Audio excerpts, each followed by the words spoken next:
Taurus rising. How you doing, Taurus? This is your reading for Saturn in Aries. My name's Chloe. I work with card divination, astrology, and as you just heard, and as you can see, I channel multi-dimensional energies through my body, both in the form of physical and vocal light language.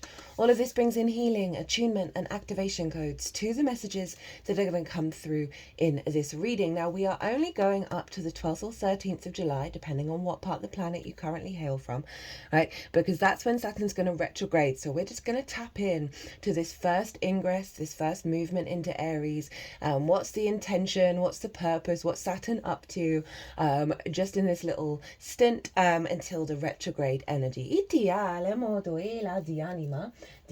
the time of recording, the Taurus is in the 10th house, so there's probably going to be energy around the path and the life path. And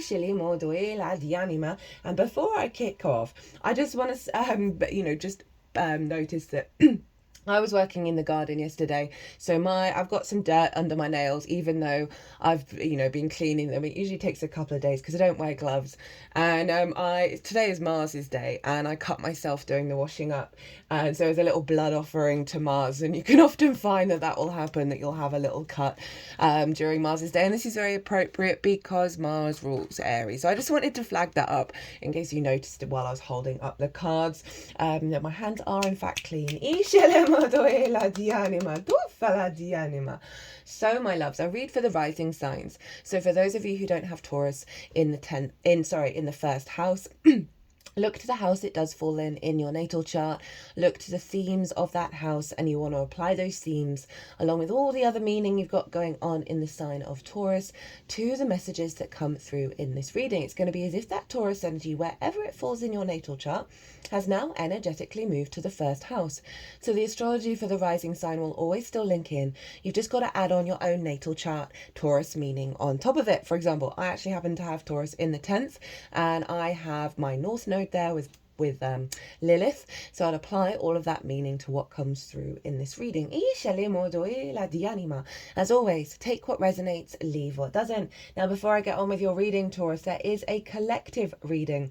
That's where I've broken down Saturn, Aries, Saturn in Aries in that reading, as well as really go into the weeds of the exact moment of the Saturn ingress, right? And what chart that was and how everyone was talking to each other at that moment. And that forms an energetic harmonic blueprint, right, that we then work with. And that's taking us up, as I said, to the beginning of the retrograde. And Saturn moved into the sign of Aries on the 24th or 25th of May. You might want to look back to that weekend to see what clues came up around Saturn that will help you understand on a more nuanced level of your own personal experience about what's going on with Saturn, as well as on the 31st of May. And that was that was the Saturday, and that Saturday is Saturn's day, and that was the first Saturday with Saturn being in Aries. So again, you might have seen themes around Saturn's intention for you. In that collective reading, I also pulled collective tarot cards and channeled messages and sort of gave advice on how to work with Saturn. I'm going to touch on the major points in this reading, but as I said, if you want a deeper understanding of what's going on, pause this video, go watch the collective, and then come and see how this relates to the Taurus area of your chart. Now, in your reading, I'm going to firstly get one card from this deck. Now, this is sort of my Piscean deck. It's got some really beautiful images, which I lean into first rather than the tarot. And we are bringing Pisces energy in because Saturn is in its retrograde cycle, right? The whole cycle. And it's currently in its shadow phase. And that's where the planet goes over the degrees it's going to retrograde over, right? So the Pisces Aries energy, it's going to retrograde back into Pisces, are very entwined at the moment. So they're working together. So we're going to see, and that Pisces transit of Saturn hasn't closed out yet, but we're going to see what Saturn is bringing along from Pisces, right? What wisdom, what support mechanism that is going to help facilitate this little stint in Aries. So we're going to get one card from that deck, and then we're going to get two cards from this deck, as well as the bottom of the deck. And the first card is going to be, what's the activation that Saturn has brought in that's unfolding? What's the intention, the most integrated and expansive intention of what Saturn's up to? And that way you can sort of apply that to all the nuances in your life, right? You can help you get that zoomed out perspective and realize, okay, this is what's underlining all of that. And it helps sort of you connect to the sort of the growth energy, right? Rather than the trauma. So we're going to see what's the purpose, what's the activation that Saturn's bringing in for you in the sign of Aries, as well as a card on how to work with that energy, where to direct your focus, right? How to amplify the activation. And as I said, the card at the bottom of the deck. We're also working with 3 different oracle decks in this transit. So, oh, that came out very, very, very quickly. Who got that? I think Libra got that card as well. So you might want to watch the Libra reading. I think it was Libra. Oh, okay. All right. Your cards are coming out thick and fast.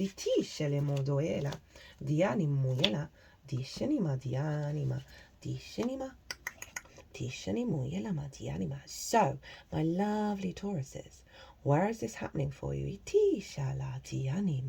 Well, it's happening in your 12th house. Saturn loves being in the 12th. It's its favourite house to be in, right? Your 12th house is the unconscious spaces. It's the hidden house. It's the house of mysteries, right? It's things going on behind the scenes. And in those unconscious spaces can be trauma responses, limiting beliefs, and distorted love languages. This is why this house can be linked into anxiety, depression, loss, grief, isolation. Underneath all of that good stuff, ooh, is the magic of your soul. It's a cosmic joke from the cosmic universe that puts the magic of our soul underneath all of that conditioning, right, in the unconscious. You know, between the ages 0 to 7, we are running around in alpha brainwaves, and we're in the sort of the subconscious, unconscious mode, and that is the alpha brainwaves. I'm pretty sure it's alpha. Might be theta. I need to go learn that. I learned that a while back. We're essentially in hypnosis mode or deep meditation mode, which is kind of the same thing. And so everything that's going on around us gets imprinted into our unconscious, right? So all of the collective, social, and individual conditioning ends up there, and then we are basically governed by that, right? So Saturn is about maturity, responsibility, due diligence. It's about cause and effect, and therefore karma. It's about authority. It's about boundaries, restrictions, limitations. It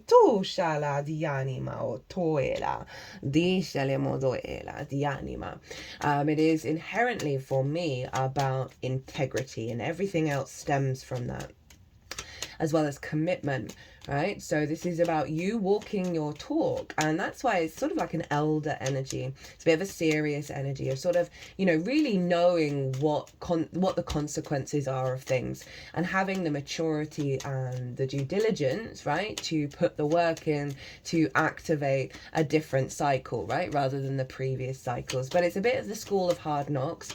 I find with Saturn, as long as you're walking your talk and you figure out your integrity and you act on it, Saturn isn't quite as brutal as it can be.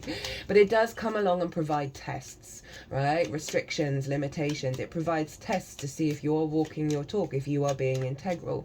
Now, that's just general energy for Saturn. And in the sign of Aries, the I am, the spark of spirit, it is saying, hey, you do you walk your integrity. Try not to get dysregulated by those that don't, or situations, or all of that thing that don't match that. That's not about it. It's about honoring the I am of you and the I am of everything around you, and whether you're going to keep walking your talk, right, or are you going to get dysregulated.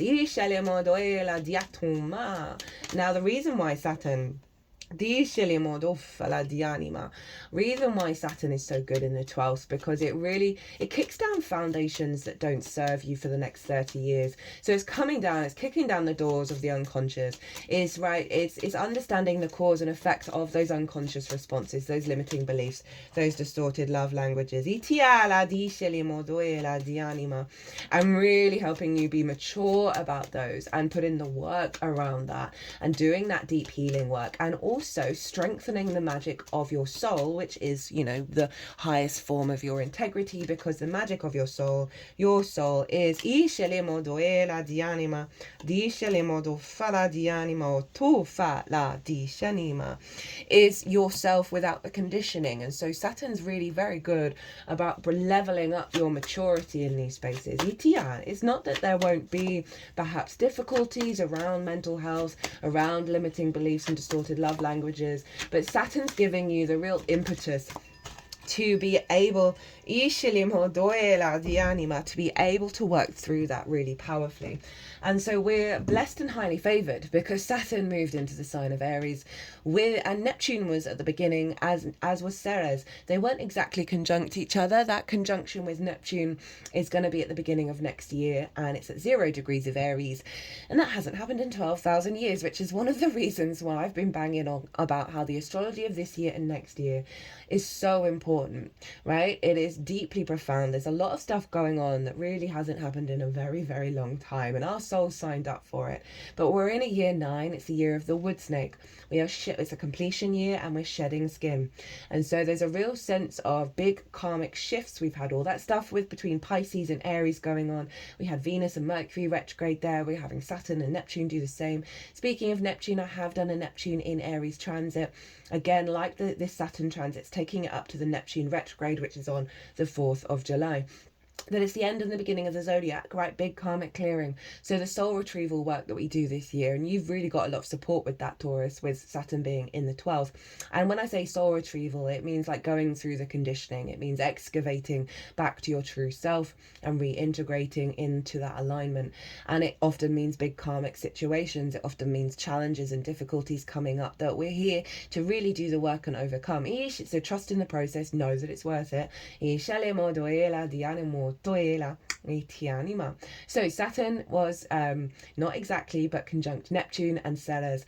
And Ceres is an asteroid, and she represents she's the great grain mother, the great earth mother, and she represents our natural inclination to grow, produce fruit, and have a harvest. Right? She's very abundant energy. She is about the harvest. She is about fertility, as well as nurturing and nourishment. I always feel like Ceres combines Venus and the moon together in a really beautiful way. And Neptune is the great mystic, unconditional love, the great dissolver of illusions of reality, often by highlighting them.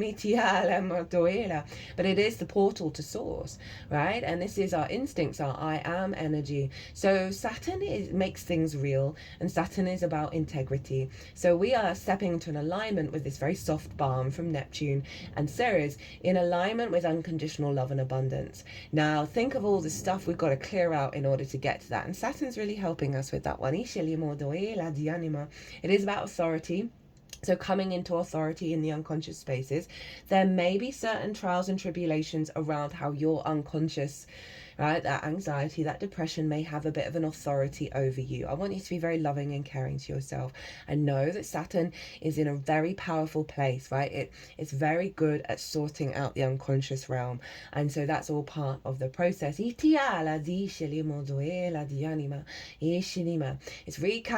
all of that energy is recalibrating our instincts to unconditional love, to abundance. You know how hard it is to genuinely embody unconditional love? It's very hard, right? It's very, very hard. And that sense of feeling that reality is abundant. So this is a really powerful frequency that we're working with, and it's clearing up a lot of clutter. Now, all of this energy is sextiling Pluto, which is in your 10th house of life path, career, visibility, reputation. So very appropriate that at the moment, you are currently, at the time of recording, Taurus is in the 10th house. And Pluto with this energy is really helping unearth within yourself any wounds around the ancestors, any deep subterranean wounds that are blocked around the career, blocked around being visible, blocked around the life path, and then transforming and magnetizing that that energy very creatively and bringing a lot of inspiration, a lot of connection, a lot of love between the magic of your soul and the path. I've noticed actually that my energy is very soft and calm in this reading, which it hasn't been for a lot of them because they've been really like fast, go, go, go, go, go, with all the Gemini stuff going on right now. So there's a real soothing energy here for you, my loves. It's really lovely, very, very lovely. Now, all of this astrology I go into a lot more detail in the collective reading. I'm only touching on bits of it right now. Now, Mars rules Aries, and today is Mars's day. Mars is in the sign of Leo, right? And that's in your 4th house of your roots and your foundations. Your ancestors, both blood and soul lineage, your parental figures, the roof over your head, the people that you live with, the things that you do in private. Mars is operating from authenticity in the heart space, infusing your 12th house. Now, we have a lot of trauma in the 4th because of the ancestors and the parental figures. And Mars is our motivation, our drive, and our action. And is influencing the release of that around the heart, perhaps those love languages we learn from our early years, right? Any sort of neglect and all of that stuff, however small or however big. Mars is really helping release those things through perhaps acts of self-care that you take in the home, right? Or actions that you're taking around the house that's helping move that energy, that stagnant energy out of your unconscious. But overall, Mars is very independent. So it's trying to find that independence in the home, in that foundational energy, and helping you build from your foundations and not the conditioning. And so this is all influencing that 12th house of helping you work through. You might want to do some exercise at home to help release some of this stuck energy. That's just, just an example. So Mars is influencing what's going on with Aries and helping you work through those things. And right, really standing in your courage and your power and your vulnerability and your love. Now, it's happened to be trine Venus and Chiron in Aries, right? So on Sunday, that conjunction was exact between Venus and Chiron. It's been a very big transit. I'm hoping today I'm going to get the time to do a very, very quick little mini transit to see what we've cleared out and what's been activated with that. Because Venus retrograded here. She's not going to retrograde in Aries for another 9 years. Chiron's not going to be there. So this Chiron conjunction, who is the wounded healer, the master teacher, it's where we turn our deep soul wounds into wisdom in this lifetime. And this in particular, this is linked into the feminine, right, and the Venusian qualities.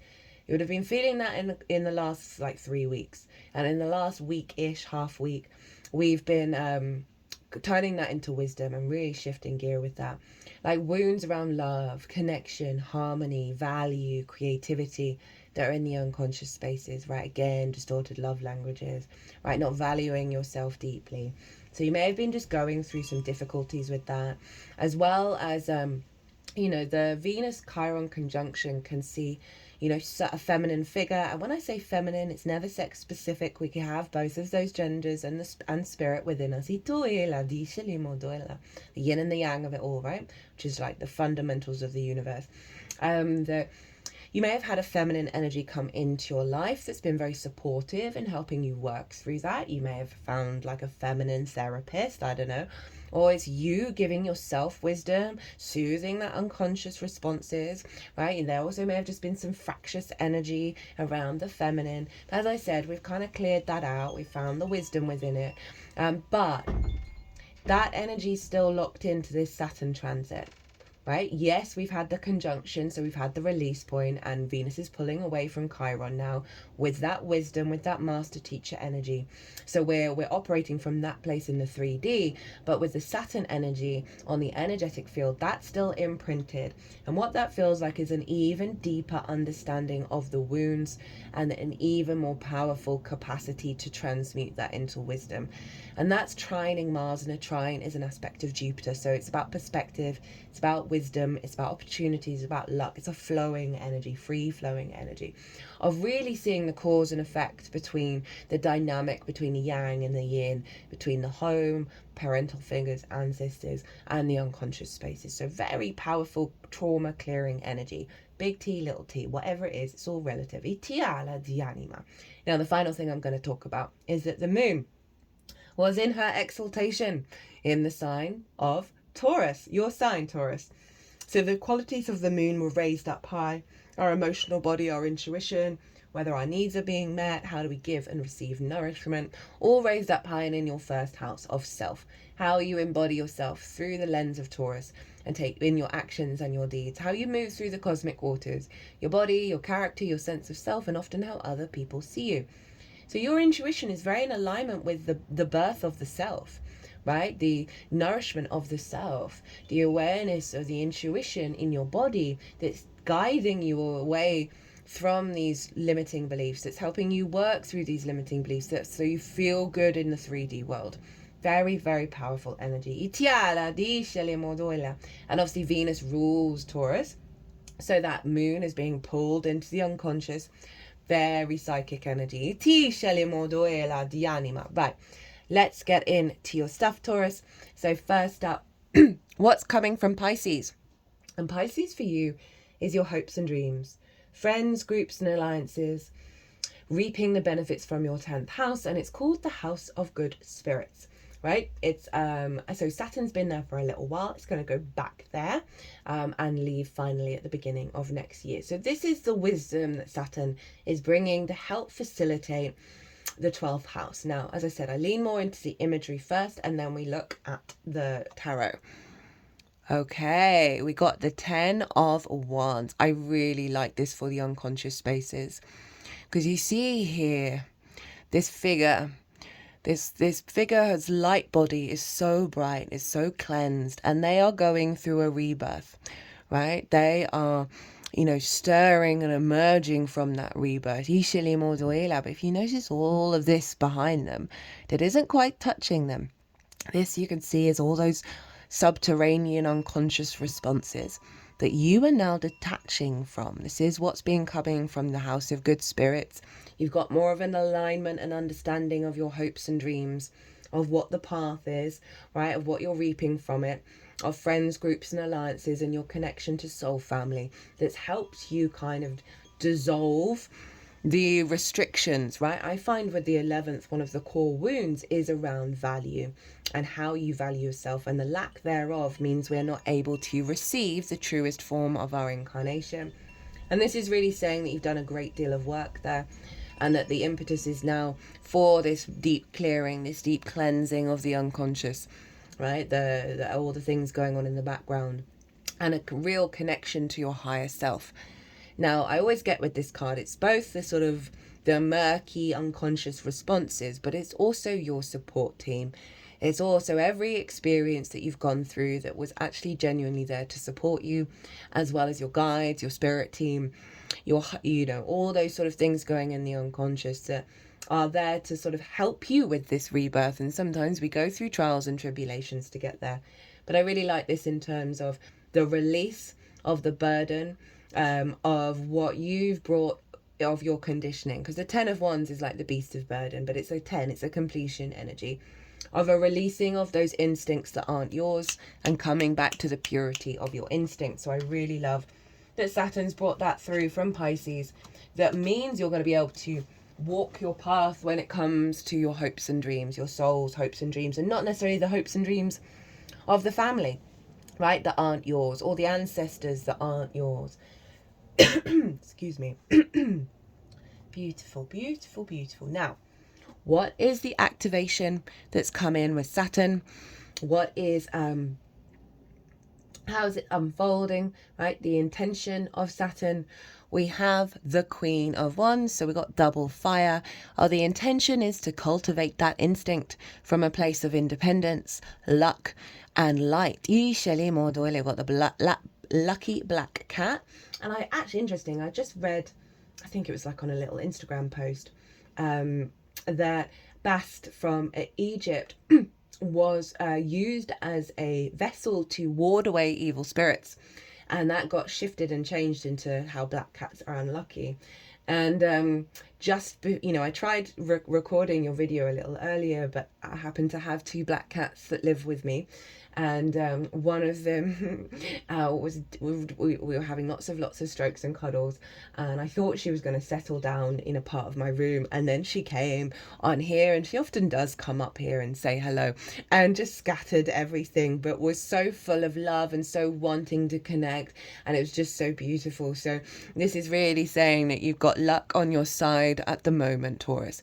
Even if there may be certain situations that don't feel like it, you are being protected from those spirits that, I mean, I don't really connect to sort of evil spirits, because every spirit has a role to play for our evolution, as difficult as we may find that. But there is this sense of, and she hasn't come onto the table for a really long time. She's actually now curled up and now asleep. I thought she might come on during your reading, but she was here before. So there's this sense of connecting back to the truth of your shadow. And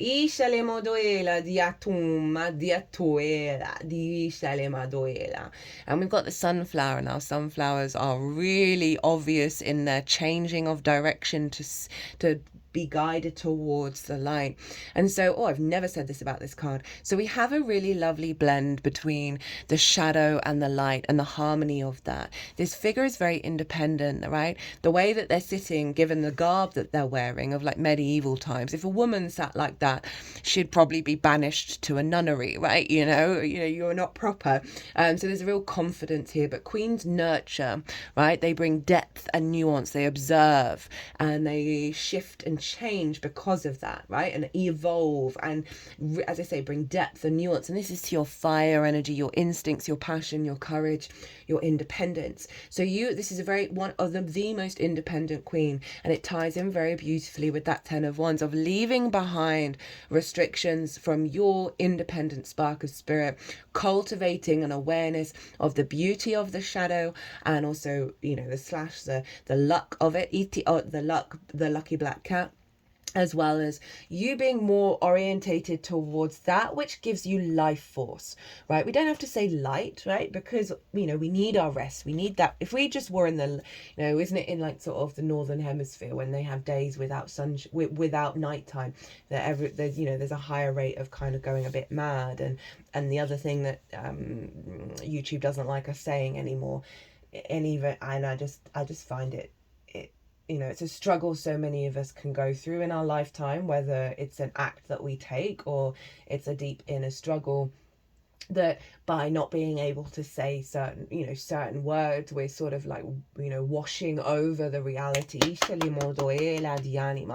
Anyway, I was just sort of reflecting on more of rather than going to extremes of deep in the shadow and deep in the light, that's really saying there's a blending here that is going to be activating your power at a higher level. Like if we don't sleep, we are more likely to we can go without water and food for longer than we can go without sleep, right? And that is that yin rest energy. So I love this really cultivating energy of your instincts, right? And your autonomy.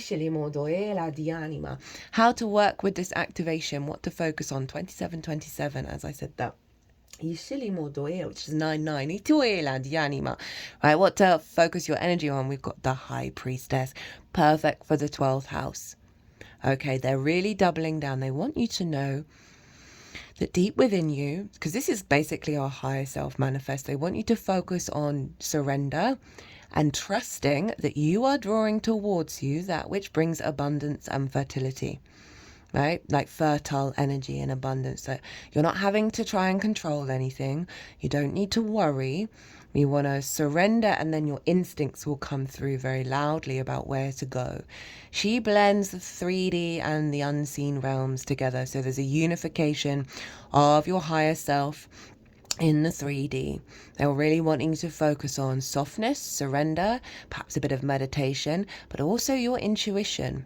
Right? And this is the Moon's card. So meeting your needs from a place of lack, not from a place of lack or fear, but from a place of abundance. And with the Moon being in your sign, it's very much about love and care and self-care for you, and being really compassionate and empathetic. We can be so hard on ourselves, especially with a 12th house transit. I just had the Moon move through my 12th house, and I was definitely a bit in the doldrums.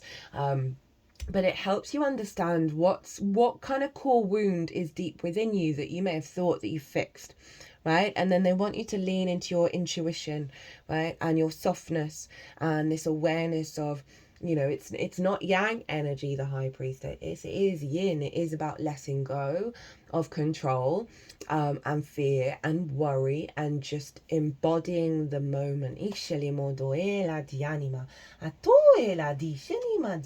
Now let's see. Completely forgotten what's at the bottom of the deck. No way. We got the 10 of Wands in reverse. See, 2 10 of Wands. This is beautiful for an Aries Saturn transit. So you're going to be letting go of some of the burden over during this transit. This is at the root of that Queen of Wands. You're cultivating a frequency with the Queen of Wands that's allowing you to let things go that aren't yours anymore, that kind of block how you feel about the world. I mean, look, this figure can't even see it's a beautiful day. They are hunched over. You're letting go of basically being Atlas, right? Of, you know, thinking you've got to save the world, but also taking on the weight and feeling the heaviness of existence. That is being, your load is being lightened, Taurus, and I am here for it. Right, let's get into your oracle cards. So this is at the back end, so this might represent stuff that you've already been working through. It can also, you know, carry on into the future. We have guidance. Okay, you've been really guiding yourself, right? And really being honoring and realizing that that there's stuff going on that needs support and asking for help, right? We can be really resistant for that, whether you're asking yourself for help or these tarot cards, right? You've been getting the cards out. That I'm getting two-pronged, and what I really feel is that you've been guiding yourself through perhaps some difficult situations. And that really is a frequency of being open to change, right? Open to shifting, this sense of having another perspective, allowing yourself to get more observer mode of what's been going on in your life, in the unconscious. Now, remember, we've had Venus retrograde there, Mercury retrograde there. There's been a lot of stuff going on in Aries. You had the sun move through there. That's always a great time to sort of release a lot of stuff and work through a lot of stuff. So this is really saying that you've been showing up for yourself and supporting yourself during those transits, which I love. That is just beautiful, and that's showing that you're really prepped for what's going to unfold. So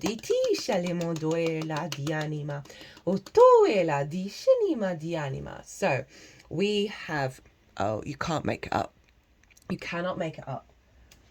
Not only the Pluto energy, Mars in your 4th, but the unconscious spaces and these 10 of Wands showing up, which is often about, 10s can be very karmic, of carrying the burdens of previous lifetimes of your ancestors.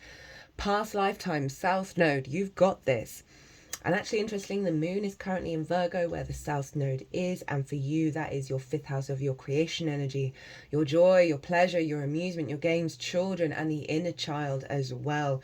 So that's interesting little tie-in of, perhaps bringing some of that in. You've got this baggage, karmic past, and the fact that it wanted to go on the 10 of Wands in reverse is beautiful. Unfinished business, soul wounds, been there, done that, gifts, talents, lessons learned, comfort zone. Now let's see what the deck has got to say. You are using your skills, abilities, and wisdom gained from past lifetimes in the best way. That also ties in with that guidance card. You're also settling your karma and dealing with the emotional baggage. This is just great. And in the shadow side, it seems that you're reliving the past in an endless karmic loop. You need to get out of it. What's the lesson that you haven't learned? Now, I really like this deck because I feel such softness in the way that this person has written the shadow side. And it's very helpful because, yes, we may have cleared out a lot of that, but it's just helpful to say, if there's something repeating in your life, realize that is doing so to going, hey, there's something you need to look at here, right? And you've got so much energy to be able to do that. You've got so much support coming in to be able to facilitate releasing this karmic clearing at an even deeper level. As I said, that Chiron Venus conjunction, or not exact conjunction, is still locked in, right? So it's saying, look, there's some deeper work we're working through. It's not as heavy, but it's still, you know, there, right? Now these wanted to be together. And we have Mantra and Orion, the wise healer. Ancient gifts, ancient wisdom, mind, heart connection, mental energy, nature lover, free spirit, healer, yang, dominant, colourful, weirdo. Love this. So it's gone on the 10 of Wands, right? That's come from Pisces and is facilitating this Aries energy. And this, the I am mantra is one of the most powerful mantras you can do. It really condenses you back down to the divine, right? I am, right? As in you are divine. So I think that might be a really helpful process to go through, or whatever mantra is called to you, in order to sort of get yourself into a state where you're able to bring these gifts in. Right. And I love the weirdo and the free spirit. You know, we talked about the Queen of Wands, who's very independent. Chiron is the master teacher, the master healer, the wounded healer, the master teacher, right? So it was able to transmute energy, able to heal. And so and it had many different other skills to its bow. This has actually been showing up a lot for people, which is not surprising. And so they're saying you're healing yourself and activating some deep, your higher self, your ancient wisdom, and standing in your true instincts, right? But I love the mantra energy because it is offering a bit of advice. Because, with these 2 10 of Wands, there may still feel like you're carrying a lot of weight from the ancestors, from the parental figures. And the I am mantra pulls you back to your unique frequency, pulls you back to the divine rather than the entanglement. So, I whenever I sort of play around with different mantras, I always come back to the I am, because words can distort. Right? And so the less words that we have, which is why Om is a really powerful one as well, the more we're just in connection with the true nature of ourself. That means that the universe can co-create with you, your higher self, right? Your magic of your soul can co-create with you at a higher level that isn't blocked by certain phrasings or something. I think it's because I'm a bit scarred from when my mum did a love language when I was quite young, and she wrote a list of all the things that she wanted, and it turned up, but other things were there as well that didn't work. And this energy of this person felt like what is it? It's not a golem, is it? Like the clay creatures that you can make that are embodied with a spirit but aren't, it's like that they were compelled rather than it being a natural state for both people, right? So ever since then, I've been so mindful of and the phrase, be careful what you wish for, always pops into my head. And the I am mantra and the Om mantra just gets rid of all of that unease, right? And that, oh dear, was that the right word? Is that even what you want for the long term? All that kind of stuff. Anyway, went off on a bit of a tangent there. Orion, you're meant to share and use your ancient wisdom and healing gifts. And that's interesting because I also kind of got a message after I'd finished talking about this card about how you've been not only have you been guiding yourself and seeking inner guidance, and that's always a way of showing the universe that you're open to evolve and change, but I also got a strong message around you providing guidance and support for others, right, during this unfolding, during this process, because you're learning so much about the experience. And Saturn moving in is giving a level of authority around mental health, around the unconscious, around how to connect to the magic of your soul. So this can be a really powerful transit, just the whole 2.5 years of you cultivating that. And maybe that might be part of the path. Pluto up in your 10th house. You're meant to share and use your ancient wisdom and healing gifts. Now, it doesn't have to, healing, we're all healers. Everything we do has the capacity to be an act of healing. So this is, both you embodying yourself in your truest form is radiating that frequency. So you don't have to have the pressure of, I've got to go out and be a healer, right? Just flow from your natural instinct. There's a life for you outside the matrix. There's that 2 10 of Wands, right, of the old paradigm. Follow the call. In the shadow, you could be feeling lost. It seems that you're seeking yourself in places where you cannot be found. Try to connect to the mind with the heart to unlock your true path. And with it going with the sort of Pisces energy, and it's now sort of half over the Queen of Wands, that feels like this is an alignment with whatever benefits and wisdom that you're learning from the path that you've walked, 11th house, right? The resources that you've gathered, you're able to apply that into your unconscious, to the magic of your soul. And really, you know, the 12th house is also behind the scenes. Kafka, if you've ever read any Kafka, right? Sometimes you look around the world and you're like, he brought this to life. He worked at a lawyer. He wrote a good amount of books, not a crazy amount. I do recommend both The Trial and The Castle. I read them when I was a teenager, and I was like, thanks for, you know, explaining my brain to me, because like, it's basically like you're in this like weird dream state. You know, when you have a stress dream and you've got this task that you need to do, and there's loads of people everywhere, and everyone kinds of want, you know, you keep talking to people, and then they've got another task for you to do that sends you on a side quest, but they don't have any answers of what this task, the main task is, that you've got no idea about, and then it just goes on and on and on and on and on, and you never really get any there. It's kind of Kafka. Anyway, he worked at a solicitor's firm, but he worked behind the scenes. He wasn't the solicitor. He was doing like this sort of, I can't remember exactly what it is, probably the paperwork, but he was behind the scenes, and then he spent evenings at the solicitor's place writing his books. So there might be something for you around cultivating and writing something, or doing something behind the scenes that is linked into this energy. And then we have vision and perspective. Love this. This is very high priestess energy. So you've got two 10s, two 10 of Wands show up, and basically two high priestesses, and then perspective. So this can be about doing meditation, going inwards. It doesn't have to be meditation, but there's an activation of your inner wisdom that is upgrading your perspective of reality, that's allowing you to paint a new picture, to paint a beautiful picture of your life, right? To play, to shift and change, right? For some of you, what I've just talked about might be doing painting behind the scenes, where you're creating magic of your dream state, right? Of your higher self, bringing that through. You know, you could do like free flow drawing, free flow writing, where you're not consciously connecting to it, and that can be a great way to connect to the unconscious and open up the pathways. I mean, my guys keep telling me that I need to start doing free writing, and I just haven't got around to it. I am quite terrible at doing my messages. Okay, so this is from the Hero's Dream Oracle. What have you got? It's the first card, the call. Honor the whisper of your soul. I mean, for the 12th house, that is the magic of your soul, and the whispering and the softness that's here, the cultivating energy, allowing yourself to sort of play in those unconscious spaces, to see what wants to emerge, like doing mantras, right, that really gets you out of the monkey mind and into the higher self. You know, that free drawing, free singing as well is a really great thing to do. That's something that's turned up on my practice. And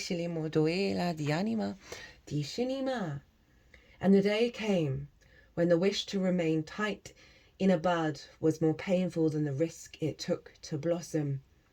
Right? So you're going from this restriction, this heaviness, this burden, this closed, restricted energy of the 10 of Wands, and you're expanding, you're unfolding, you're that Queen of Wands, you're cultivating the expansion of your soul into the first house where the moon is. That was a quote by Anis Nin. Message: what is your true calling in life? What special gifts have you been given? What is the unique niche that only you can inhabit? What situations bring out your bliss? What do you typically get complimented on and shrug off because it comes so naturally? These important questions can help you recognize what Aristotle called entelechy, the great one-of-a-kind potential you've been encoded with. Aristotle also said, entelechy is where the soul is actualized in the body. That's so appropriate for this 12th house energy and that moon in the first of your body. Dreams are important because they speak the languages of the soul. They are a compass, always pointing you in the right direction, helping correct your course when needed, and letting you know, sometimes loudly, when you've fallen asleep and need to wake up. Dream symbol, hearing your name. Hearing your name in a dream suggests your entelechy or higher self is trying to get your attention. You are being called to wake up to the next step along your path. If you've been straying, this dream may be your wisest self's attempt to wrangle you in. Mantra. I wake up and everything I do moves me towards the fulfillment of my greatest dreams, and that ties in that 11th house. Now, before I look at the bottom of the deck for some of the oracle decks, Saturn rules Aquarius and Capricorn. So wherever Saturn is transiting is always influencing your Capricorn and Aquarius areas of your chart. We talked about Aquarius, life path, career, visibility. Capricorn for you is your perspectives, right? How you map yourself out in the world. It's also about mastering of things. So Saturn is influencing those two signs, right? Helping release limiting beliefs around your perspectives, around your path and all of that, amongst other things.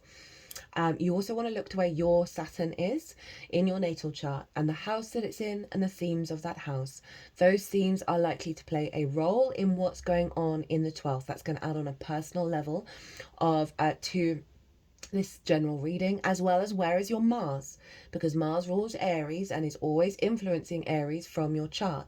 So look to where your Mars is, and again the themes of that house, that's going to play a role as well. Okay, what have we got at the bottom of the deck? Pisces, I transcend, connect to your guides. So bringing in that Pisces energy, as well as doubling down on the unconscious and the spirit team and the guides around you that are here to facilitate you. And what's at the bottom of this one? We have dream. The 11th house where Pisces is your hopes and dreams. But also there was reference to dreams in that last card of you are transmuting the dream space, your dream life in the unconscious. It's also representing a little bit of solitude, a little bit of rest, a little bit of closing down the energy, not being so busy, and then allowing all the subtle energies in your life to give you messages on how to manifest your dreams. Okay, my loves, Taurus, I'm going to leave it there. I hope you enjoyed this reading. I hope it resonated. It was an honor and a privilege to read for you, as always. If you want a personal reading, my website is in the description box, and I've also listed the details in that description box as well. Taurus, be good to yourselves, be good to those around you, safe travels, and be well until we meet again.